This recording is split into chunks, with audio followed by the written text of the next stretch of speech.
Welcome back to Fireplace Conversations. We've had an intermission a week ago, and we're back, and we're glad to have you wherever you are in this world. So glad to have you back at Fireplace Conversations. My name is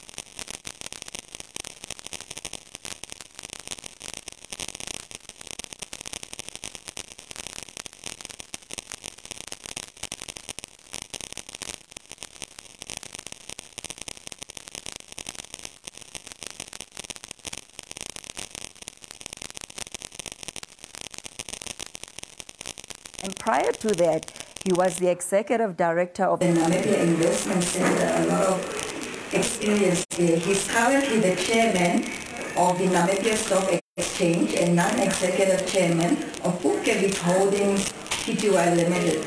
He also served as a board member of various corporate entities in Namibia and was chairman of the SADC Investment Promotion Agency and also a chairman of the SADC Development Finance Institution Network. He served as a commissioner of the National Planning Commission and was a member of the President's Economic Advisory Council. That's a rich experience in being a chairperson. So we're glad to have you on set, Mr. Nuyoma. Then I have Dr. Leake Hangala. He's the founder and executive chairperson of Hangala Group Pty Limited. He held various management positions in a number of public and private sector institutions, including being the first PS of the Ministry of Mines and Energy 1990 to 1995, managing director of NAM Power from 1995 to 2006, and to now his current position as the executive chairperson of Hangala Group Pty Limited since 2009. He served on a number of boards as well, public and private companies alike, including Rossing Uranium, NAMDEB, chairman of Standard Bank Namibia, Air Namibia, as well as the president of the Namibia Chamber of Commerce and Industry. He currently serves as the chairman of Hangala Group, EVI, or do I say it right, EVI, Mining, B2 Gold Namibia, Unitrans Namibia, Namibia Airports Company, and Hertz Namibia. He's also a non-executive director of Heavy Properties, a joint venture company between Hangala Group and Vivo Energy Namibia. And he obtained his PhD in geology and mineralogy in 1987 from the University of Helsinki. In 1993, he obtained a certificate in management for senior managers in government from the Harvard University, John F. Kennedy School of Government. Dr. Hangala is also a holder of certificate in executive management from the Harvard Business School Advanced Management Program, 1998. Also a rich history of being a chairperson, so glad to have you tonight. And then I have Mr. Patrick Swartz. He's a skilled accountant and finance person, so over 30 years, ranging from being a trainee to a CEO and part of the executive management committees in mining industry, financial industry, services industry, manufacturing industry, fishing industry, building industry, transportation, local authorities, public sector, and academia. He has a master's degree in business administration, inter alia, and is associated with the Chartered Governance Institute of Southern Africa. And just to mention that he's also the member of the Namibian Institute of Corporate Governance in an individual capacity. And he served from 2010 until 2013 as the alternate board member of Tender Board, whereafter he was appointed as a board member of the Tender Board from 2013 to 2017. And from November 2013 till March 2017, he was the deputy chairperson of the Tender Board. He held directorships on private as well as public sector boards and committees, inter alia, chairperson of the Namibia Training Fund Council. And on April 2017, he became the founding chairperson, administrative head, and member of the Central Procurement Board of Namibia. And when his term ended in March 2022, he returned to lecturing at the University of Namibia, also just a rich history in corporate governance. And just to say, disclaimer, he used to be my lecturer at the University of Namibia when I studied accounting. So such an honor and a privilege to have these gentlemen here. If you could see the rich, experience that they have in this topic that we're talking about tonight. And I'm actually going to start with the one who lectured me, and I'm going to ask him the first question, just to say that, it's a common governance practice of combining positions of CEO and chairperson of the board, a situation that is commonly known as CEO duality. It is but one of the aspects that requires a great deal of attention in the quest for better corporate governance. What is your understanding of CEO duality in general? Good evening, and thank you very much for having me. First, I think it is not necessarily a common practice depending on where in the world are you looking for. Right. So if you look at it from the American perspective, duality is common, and you will find most of the companies have a dual function with the CEO being also the chairperson, executive chairperson of the board.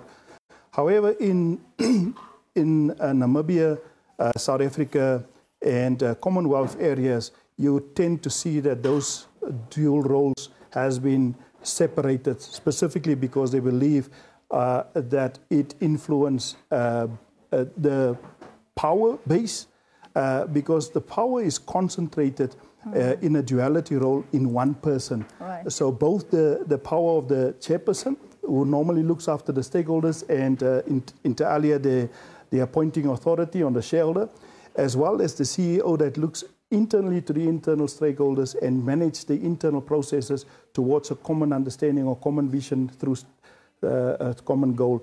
So in a nutshell, it is vesting both those roles of the chairperson as well as the CEO into one person.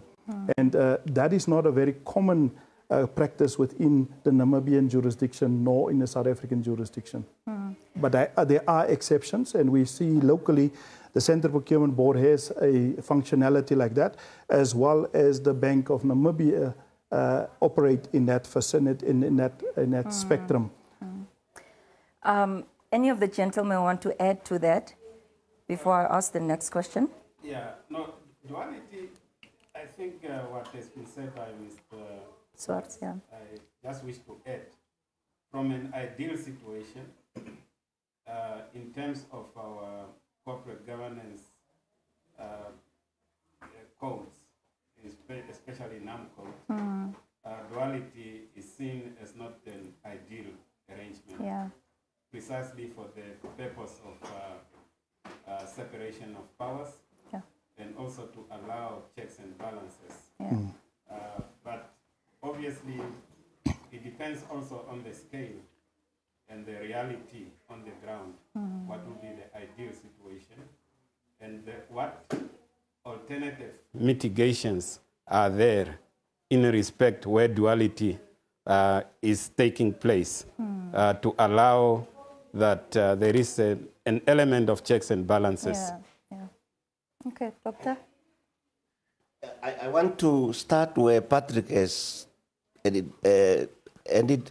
If you look in Canada and America, about the majority of firms that are on S&P 500, they are duality. Yeah. It's not the same in England. In England, they have only about 15%. In Germany, it's not allowed. Yeah. But the issue is, how do this perform? Basically, there's no right or wrong. Right. In fact, in some of the companies, the company with duality perform better. But the investors and stakeholders and the regulators, they want the separation of power. Absolutely. Between the chairman and the CEO, so that it brings transparency, checks and balances. Those who have duality, they think it's better to have power in one person, particularly in a competitive world. Decisions are taken fast. Okay. But in all this, it's a function of the individual. If you get a CEO, a chairman who's good, who knows what role to play, things go well. But if you also have two people, one is a CEO, one is a chairman, and they cannot just sit on the same table, it just disturb the company. But I think ordinarily now, the separation of power is more preferred. Yeah, and thank you. You've raised some of the issues that I actually want to go into next, and it is about independence, that separation of power. You don't want to, subsume all the power in one person. And, bias and subservience are generally pervasive in the case of CEO duality, and you definitely have that biggest challenge that it is difficult for a CEO who is also a chairperson to perform his duties in an objective manner, devoid of undue influence, for instance, and bias. Can we just talk about that? And I also want you, when I read your resumes, it tells me that you've also had, times that you have had to be in a dual position.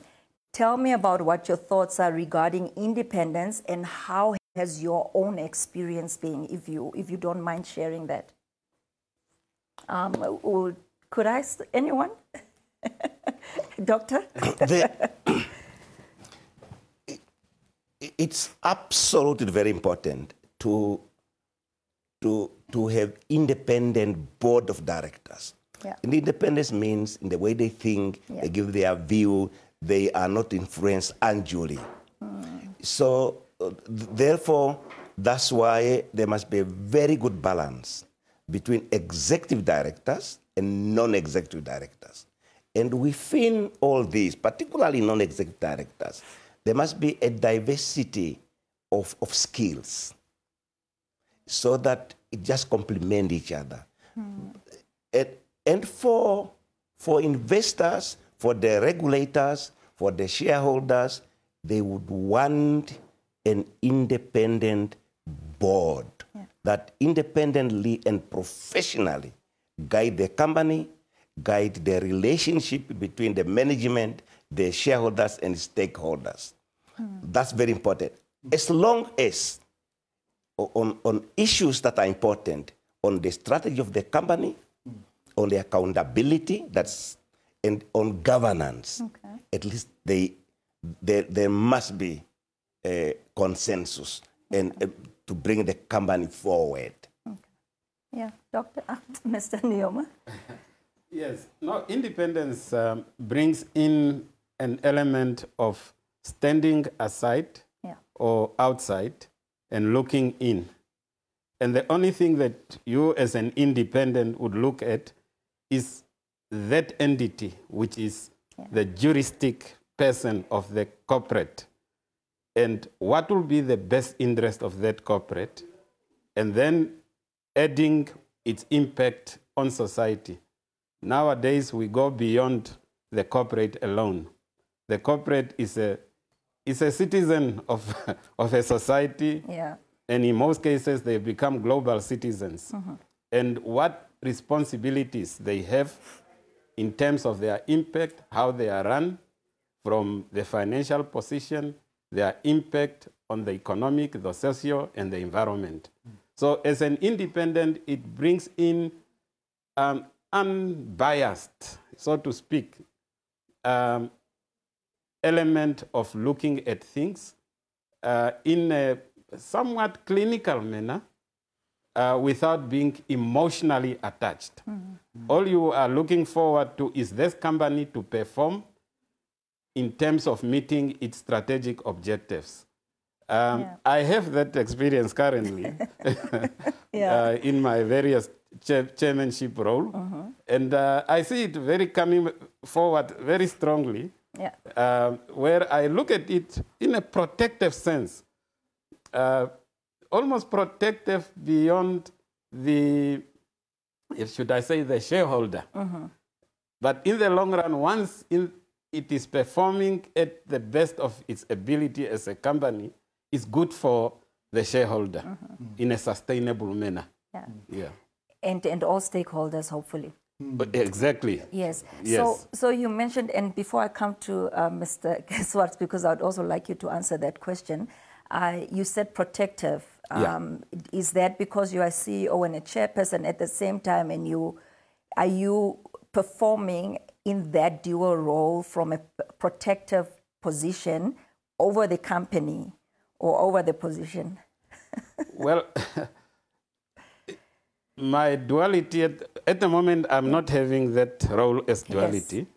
I'm having chairmanship outside Yes. my CEO role. Yeah. Okay. But of course, as a CEO, Yeah. it's a different ball game also. Yeah. You tend to have, you are like the ultimate protector. Yeah. This entity, you look at it like this and say, nothing should go wrong. Mm-hmm. All decisions should be perfect in terms of implementation, etc. Yeah. And guide board too.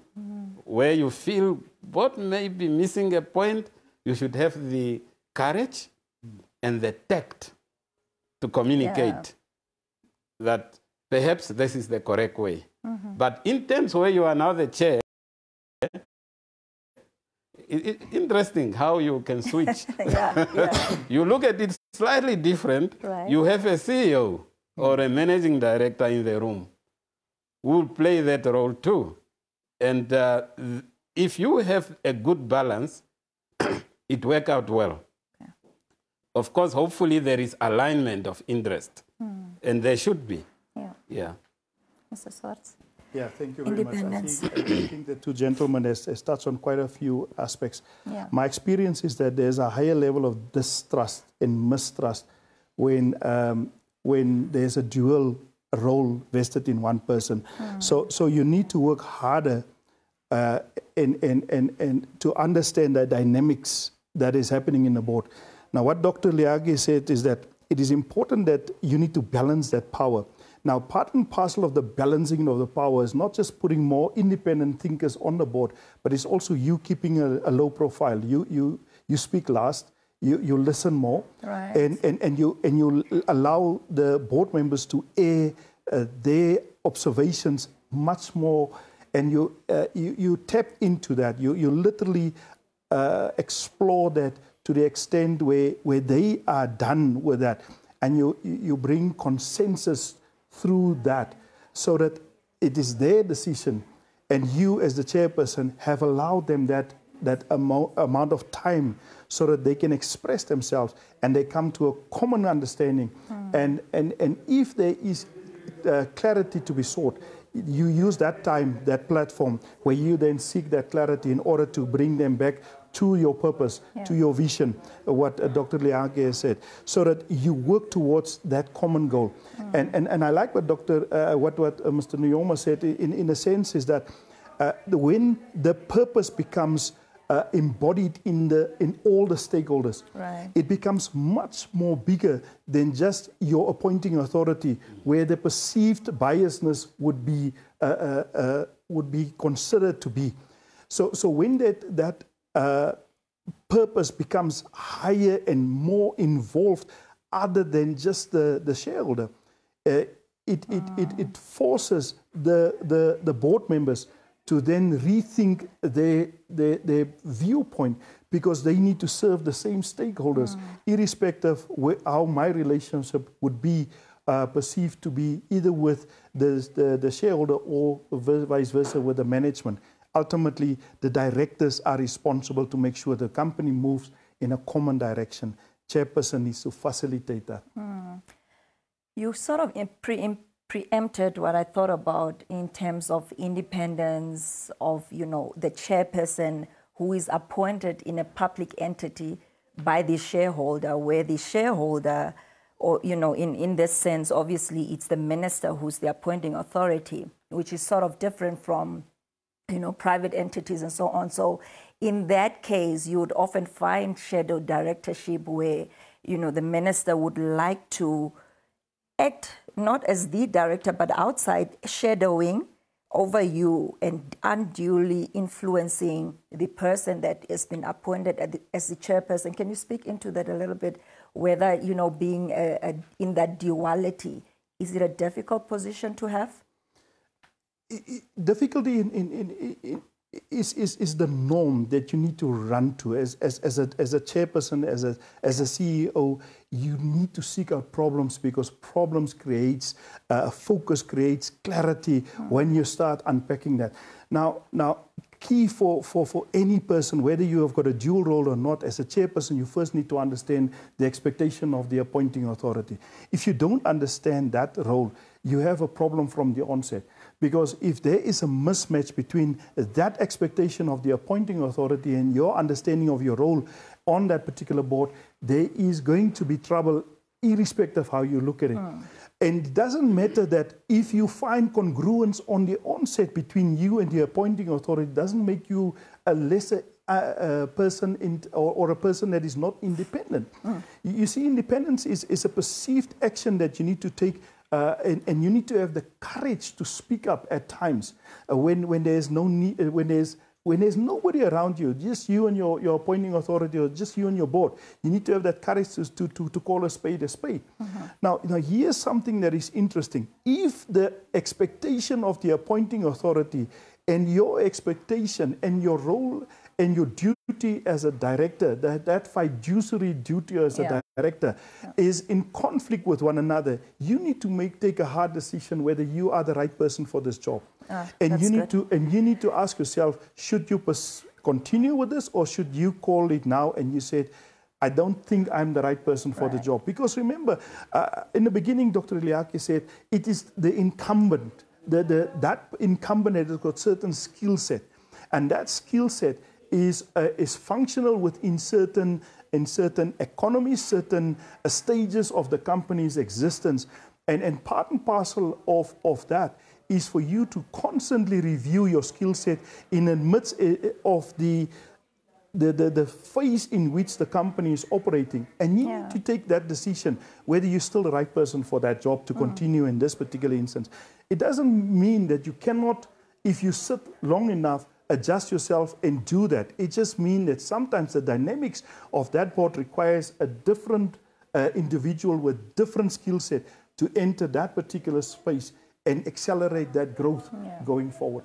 Yeah, you mentioned something important, and that's about the congruence between the best interests of the entity, fiduciary duties, and the expectations of the shareholders. And that was important to mention, because you'd have to make a judgment call there whether you are the right person to want to be subservient in a position where the expectations are incongruent with the best interests of the entity. And I actually want to step off that and come to that part where we talked about independence. And the NAM code, Mr. Nuyoma, you'll probably be well versed with that, because you're the chairperson of the NSX, who's the custodian of that for the moment. The NAM code and King 4 alike actually recommend that the board comprise a good balance of executive, non-executive directors, and independent non-executive directors under the leadership of a capable, independent, non-executive chairperson. So that is in contrast to the ideals of CEO duality, in a sense. That's, if you were to speak strictly, it's definitely the opposite of that. How critical is this requirement, if it is critical at all? Yes. Well, I think if we go back to the earlier contributions, obviously our own circumstances here, we have gone through experiences.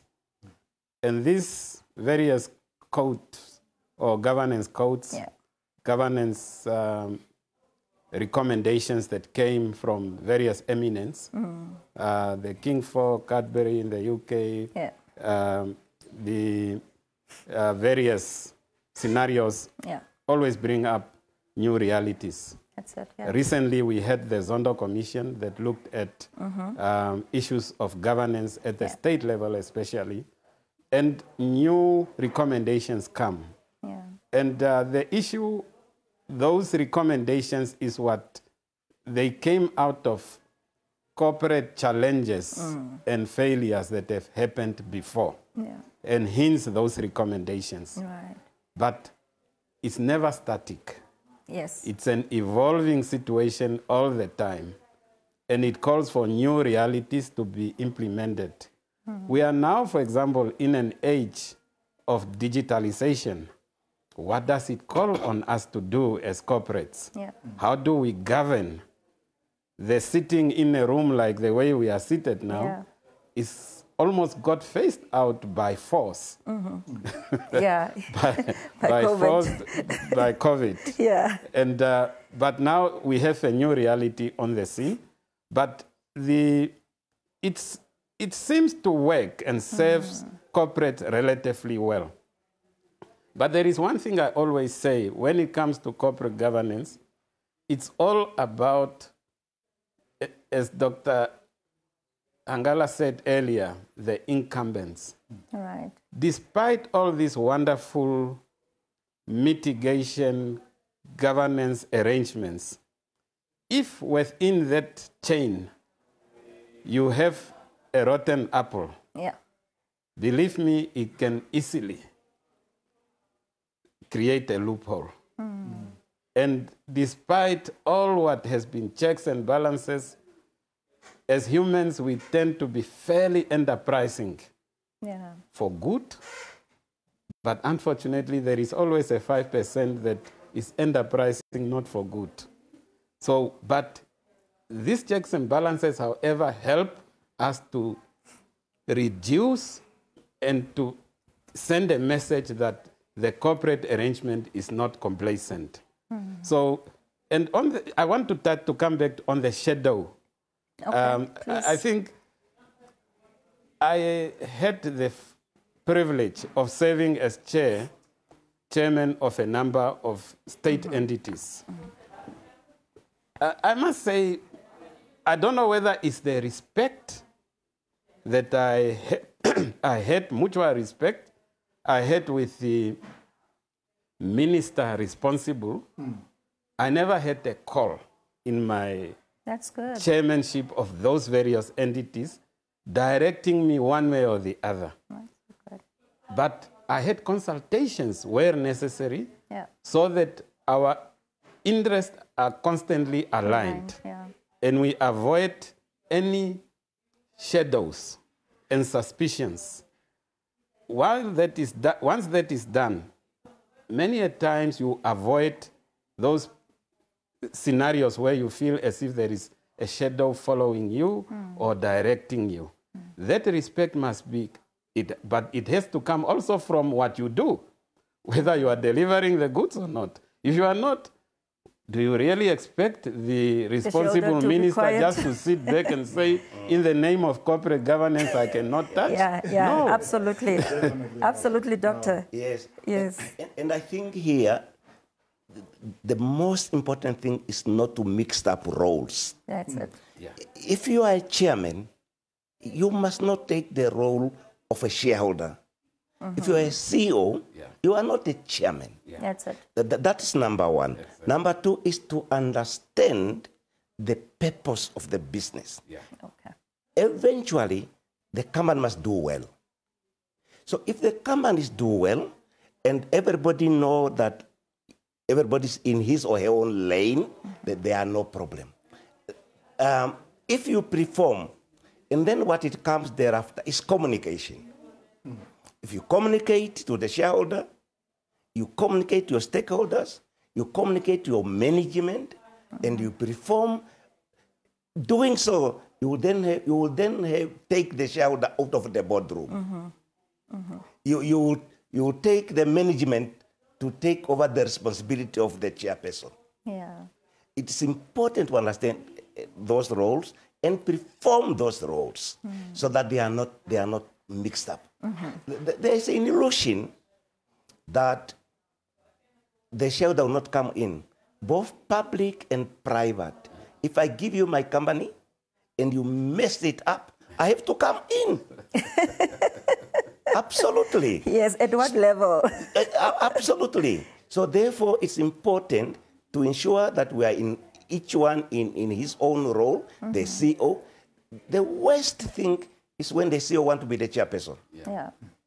Even more when the chairman want to be the CEO of the company. Right, absolutely. and then when the shareholder or the minister want to be the chairperson, things just mess up. Right.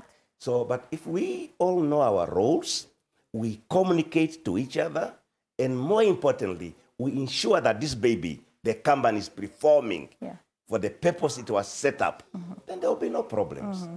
And yes, please. First, also, full disclosure, I've never also been called by a minister while I was chairperson of the board. So it's not always that minister calls you for purposes of intervention. But minister, when you call the minister or the minister speak to you, is to understand a prevalent question that is floating on the in the media that has got to do with you, and you need to answer that. But what I wanted to add to what Doctor has said is that Doctor is not just if you're in a dual role, you also need to understand when you sit there as the chairperson, you're not the CEO. That's it. When you sit there as chairperson, you're not the CEO. And people need to understand that now you're a board member and you have got equal duties, just like any board member, to do exactly the same. And I would like to underscore the element of communication. In the event that there's anything that is happening that you picked on the horizon, that you deem that could be detrimental, you do two things. You call your board members immediately and you alert them that this is going to happen and this is what you're going to do. Secondly, you tell them also, I'm going to inform the minister. Then thereafter, you call the minister and you inform the minister. So by the time that the minister has been called, either by the journalist or by anybody that seek for understanding, the minister's comments would be, I have been informed, and the people are working on it, and as soon as they've got a solution, they will revert back to me, and I will then communicate that to you. So communication is critical in all aspects of life, because remember, the companies that we are managing, we're managing on behalf of stakeholders, and they've got a vested interest in that.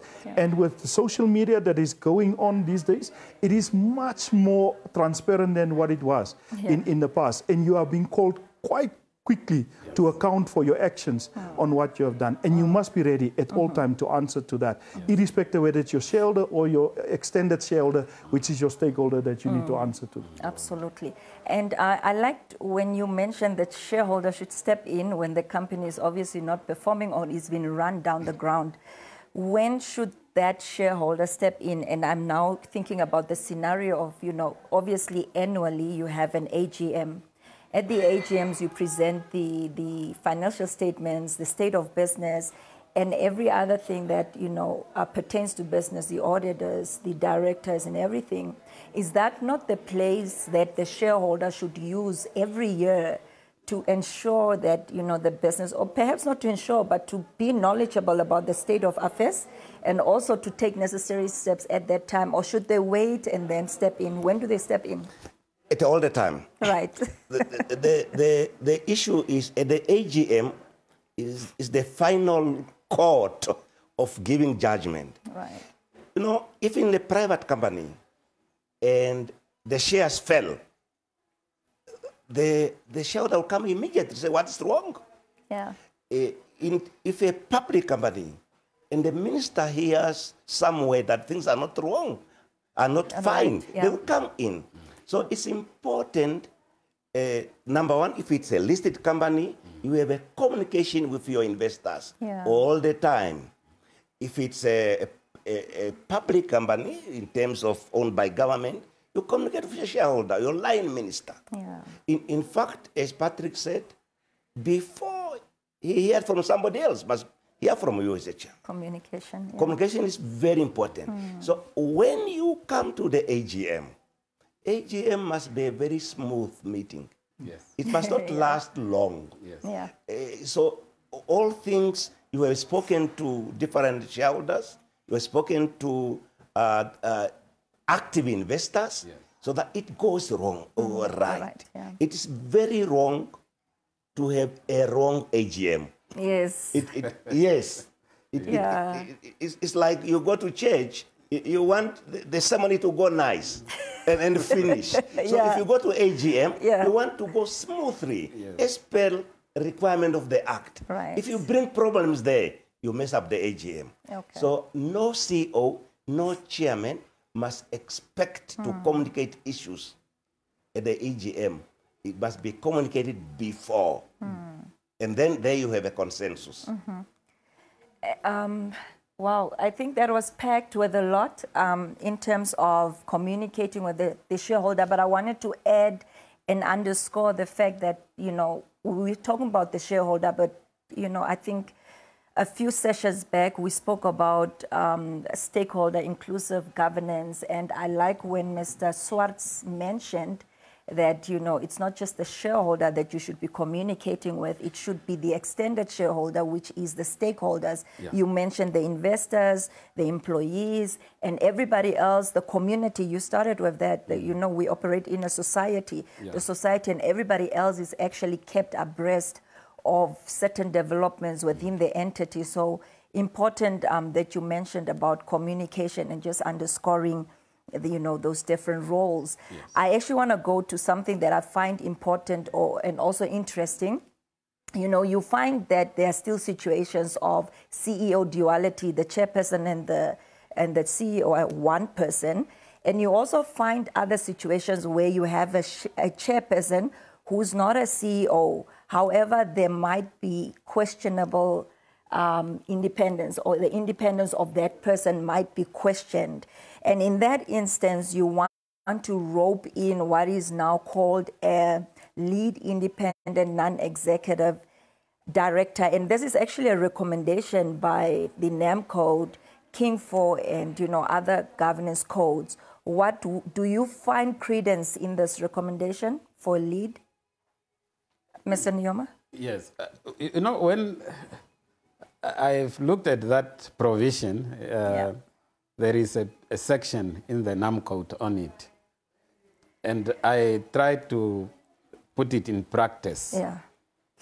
And then I asked myself, what's the point of still having a chairman or chairperson if there is somebody who's an LID, lead independent director, who will take on a role as if that is actually the person in charge of the board. Mm-hmm. And then I say, in practical terms, will that not cause role confusion?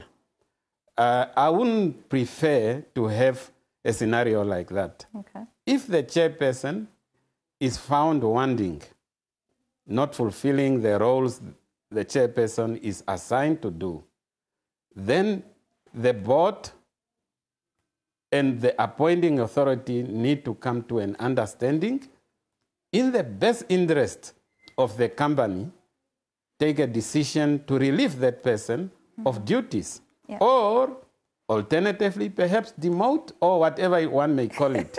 I wouldn't prefer to have an LID in the room when I'm chairman. It doesn't sound right for me. Okay. It doesn't, it's not a practical arrangement. Okay. Yeah. Before the two of you answer that, which I would like the both of you to do, I would like you to consider that a lead or a lead independent non-executive director can be subsumed in the role of the deputy chairperson. So the deputy chairperson can act as a lead. Is it still something that you feel strongly about? And what do the other two gentlemen think about the lead? Deputy, it's a provision, it's an official role, already part of the structure. I have no qualm with it. And it serves its purpose in event the chairperson is not there. And I used to be deputy on the Namibia Stock Exchange for many years. Yeah. And we worked well. The chairman and I, we meet prior to meetings and we'll discuss matters. And it was like I was his sounding board, so to speak. Yeah. And yes. that's the word. You were the sounding board, yes. And that's what a lead does. Yes. Whether that lead is a third person appointed to the board or it's the deputy chairperson, sounding board, because at times, you know, the chairperson, him or herself, might actually be found wanting in terms of independence, and that person, I actually want the two of you to also weigh in on that. I think we must also go back to reality in life. Okay. There are types of companies. Mostly directors are appointed by shareholders. Yeah. If you have a number of shareholders and each one is entitled to appoint director or director in certain proportion.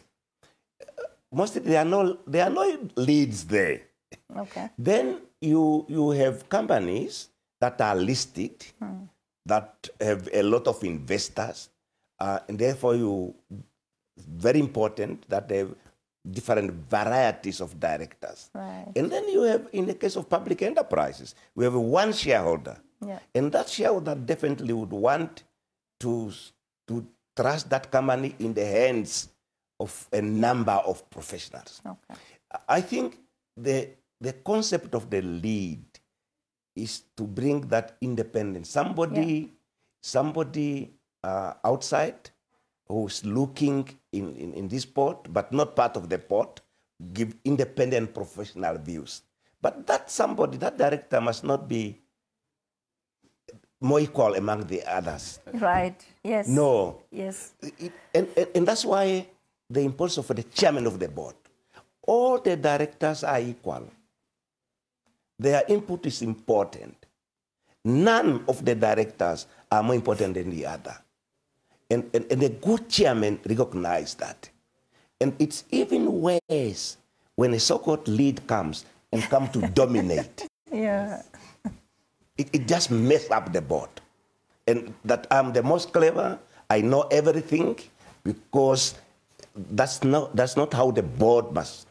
It must be a collective input of everybody, where everybody's view is respected and appreciated. Yeah. So the question that I need to ask is that, what happens if that lead is leading the board to something different than what you've agreed with the shareholder? Yes. What does it mean if the LID act equally differently than what is intended? So the intention is good, but I think it's very difficult in practice to see that actually transpire. But the chairperson, deputy chairperson, that's a role that you need to understand what your role is. Your role is to ensure that in the absence of the chairperson, you take over the board. So you must be up to speed with everything that is happening. Therefore, the chairperson and the deputy chairperson lies and speak constantly with one another so that they're on the same page. So at any point in time, if you're not available and the stakeholders requires a response, that the deputy chairperson can stand in and do that. But here's the interesting part with what I have found. If you cast your net a little bit wider, on your board you sit with professional advisors that are independent in thinking as well. We're talking about the company secretary. We're talking normally about your legal advisor that is present in the room in most of the instances. So what I do in instances where I chair, I normally ask them to spot. I ask them to look at my behavior, and where I seem to be acting out of character, they need to channel a message to me to take note.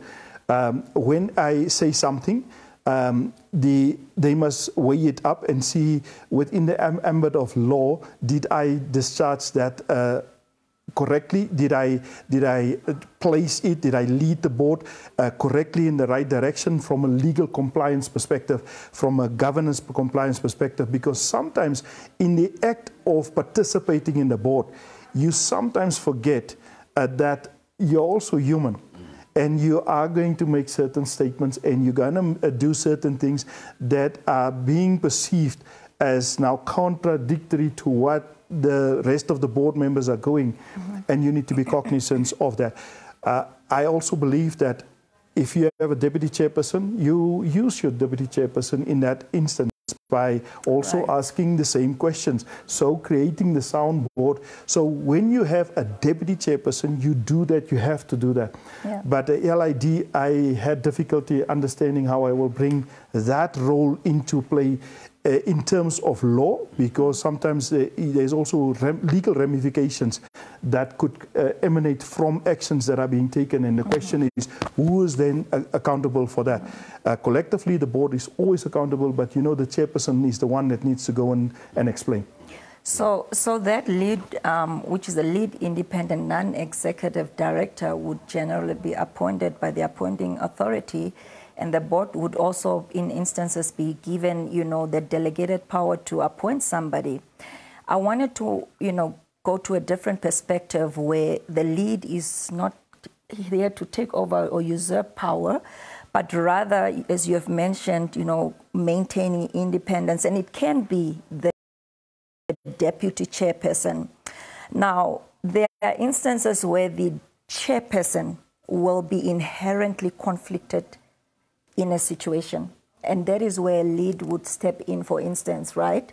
So where you have a deputy chair, and you've mentioned that, from different perspectives, perhaps, where you have listed entities, where you have private entities. So certainly, the diversity on the board is different. But the role of that lead independent non-executive director would just be to make sure for the time period that the chairperson is conflicted or cannot be independent, that they are stepping in. So it can be the deputy, and it can be somebody that's appointed by the authority, appointing authority. What would you then say in that situation?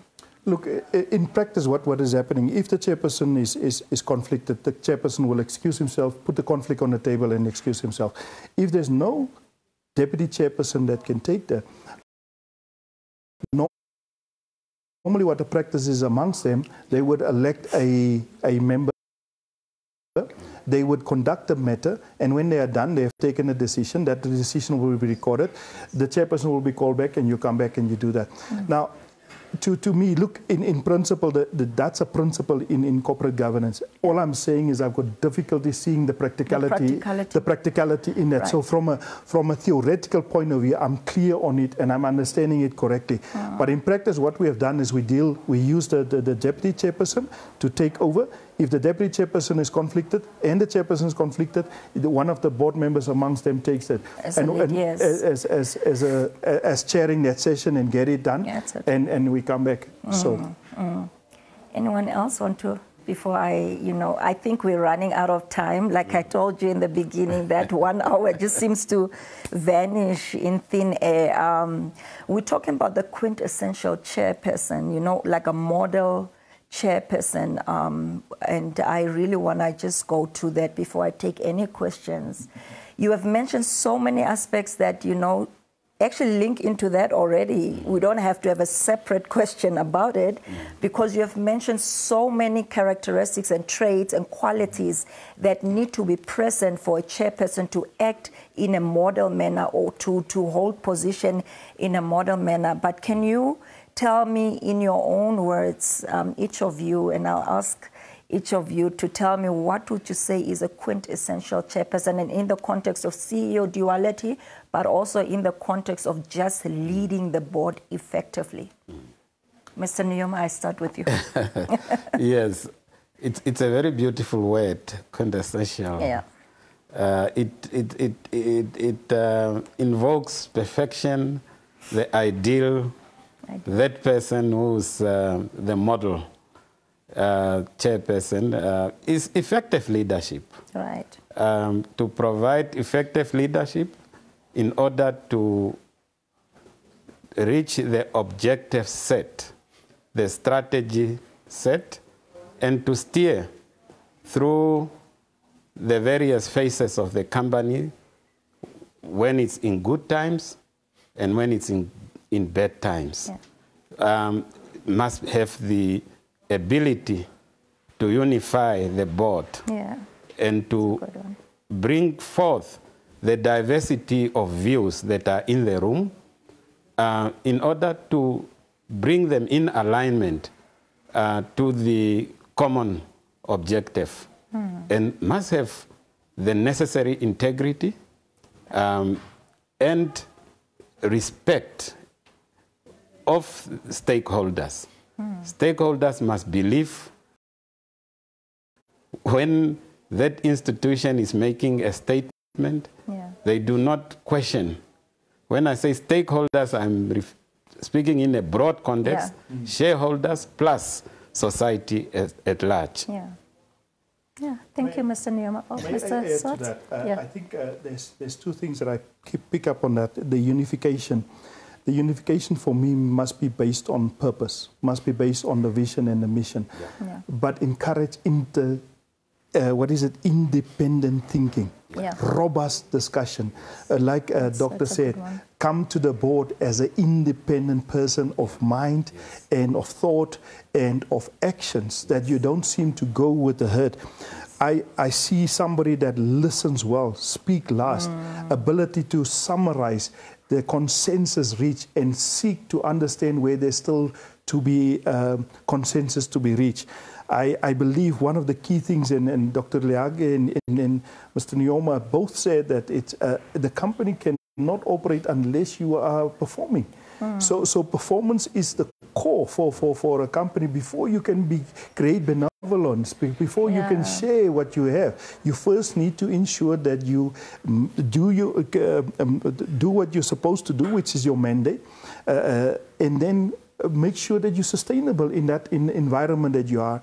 And the chairperson must make sure that that's in the forefront of all the board members at all the time. Because once we are clear on that, clear on role, clear on direction, clear on purpose, clear on our profitability and viability, we then can engage in the other aspects as best as we can with the skill sets that we have around the table. Doctor? Yes, I think my colleagues mentioned a number of them, that providing leadership and small things that manage time. It's very important that during those 2 or 3 hours, what you come there for has been done. Get things out of everybody, speak less, but also know when to speak, when to let the discussion going, when to stop it, and when to provide. But also understand the sector in which the company is operating. Because if your management comes and make a presentation and say, we would want the rate of return to be 13%, you must understand what it means as chairman. So must understand the sector in which you're operating, and also at the end find consensus and summarize those consensus in a manner that when you leave the board meeting, everybody knows what has been agreed, because it's important that there are different views, but if things are not clear, that when we leave here, what did we agree? It's very important. So providing leadership is important, understanding, and then communicate with all the stakeholders.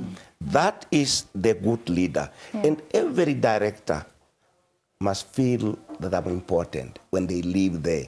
And the meeting must be fun, must be strategic, must, you know, and then when everybody leaves that, yes, this was a good meeting, not necessarily that what I spoke, my view was the correct one, but I was listened to, and the best view prevailed. That is what leadership means. At the end, the company must perform. And after 1 year, say, yes, we are performing because there has been good leadership. But also important is that the chairperson is not more equal than the others. It's the collectivity of the board that matters. And the chairperson must ensure that the board fulfill its function and mandate collectively. So the glory must go to the board. And each one must feel that in this glory, I have a say and a part. It's not only attributed to the chairperson. That was packed with so much wisdom. I couldn't even summarize it if I wanted to, because so much has been said that, you know, you need to dissect, you need to decipher all of it to find effective leadership. And I like the fact that, you know, that word has been repeated over and over and over. We are unfortunately coming to the end of our session, and I have one question. There are so many good comments, by the way, coming from the floor, or coming from the viewers. But there's one question, and it's in the context of public entities, that I quickly want to ask, and I ask that any of you take that question. Could the duality of the CEO chairperson, or basically CEO duality, solve the issue of the board changing CEO due to political influence? I'm not absolutely sure what's in the mind of the, person asking the question, but if you understood it, you could state how you understood it and just answer it. Mr. Swartz seems to be ready for that one.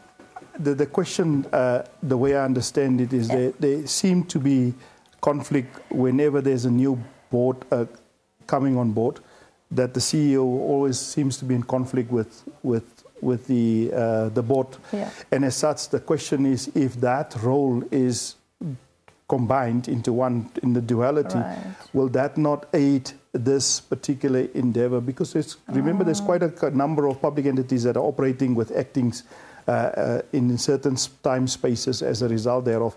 It took a while for some of them to appoint, and they're still in the process of appointing. So in this instance, duality is not necessarily a cure for all ills that are there. Right. I think the key word that we have said is that, if I may use a layman's term, horses for courses. You need to understand the purpose of that particular public entity, the role it needs to play, and you need to understand the dynamics in terms of that for you to be able to determine whether there is a need to have a dual functionality in there, or should you look at the dynamics of rather put in board members that understand that they don't need to become the CEO, and CEOs that don't want to become a part of the board as well.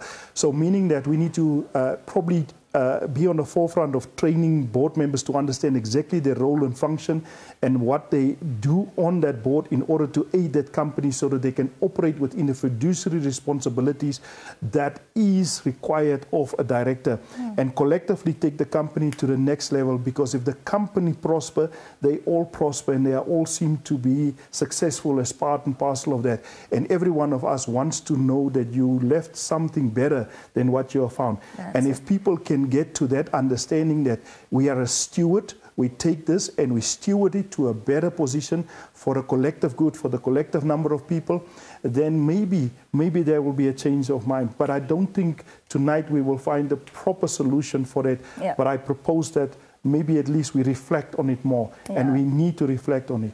Yeah. I just want to... It's wrong already to say we get rid of the CEO because of political. That means something is wrong. Right. We get rid of the CEO because of non-performance. That's it. And mostly also because of ethics. Yeah. But if it's because of political, there's something wrong already. Yeah. And therefore, that has nothing to do with duality or non-duality. It is just that we are subscribing wrong medicine to the wrong disease. Yeah. So therefore, when politics come into the company, the board, that is the start of the dying of that company. Yeah, true. You're right. Mr. Nuyoma, any thoughts? You see, the selection process of both the chairperson as well as the CEO must be done with all sorts of considerations, including fitness to that particular role in the context of that particular company. And you have to look at this person's... I've been on a number of interview panels too. One of the questions we ask ourselves after the person has left, we say, can this person work with us? Yes. So we must be clear already that we can see the synergy, we can see that there is chemistry or not. Yeah. It's not just a stagnant, static relationship. It's a human relationship. Yeah. Just like all human relations, it's like when you want to get married. You don't just get married to everyone. Yeah. You select and there is chemistry or you want a relationship. It's more or less the same that you need to do. Whether it's duality or not duality, it's, as Doctor said, that is not. But when the issue of politics, that is a wrong approach. And I have to say something here. State-owned enterprises should, perhaps considering the broader societal impact they have, should have the most, perhaps utmost care, because when they don't do well, the impact is so massive. Yes. It's so widespread. So we need to do all the care to bring the best skills at the board, as well as at the management and at the technical level to these entities. Wow. Unfortunately, again, out of time. And my goodness, I wish we could go on and on and on. I'm so privileged to have had all three of you on this panel today. This discussion was enriching, and it was really enlightening, even for me as a corporate governance person. And I want to underscore two things. What you've just mentioned, the best interest of the entity, number one. That's what corporate governance is about. And number two, leading effectively. And I think if you picked up the tips that were handed out today, freely, by the way, you know you can perform best in your role as a chairperson, also as a CEO in that separated role. And Mr. Swartz mentioned something about boards having to, you know, get some training on their role so that you can understand the delineation of the role between board management, the CEO, and just everybody, because this makes it easy for corporate governance to be effective in an entity. And the Namibia Institute of Corporate Governance actually does roll out trainings for the board and for not only boards, but management and different entities. So please do call us if you have these needs. We have come to the end of the session again, unfortunately, and it was so good to have you again tonight. Thank you. Please join us again next week on Fireplace Conversations. Thank you, gentlemen, for being here tonight. Appreciate it. It's a pleasure. Okay.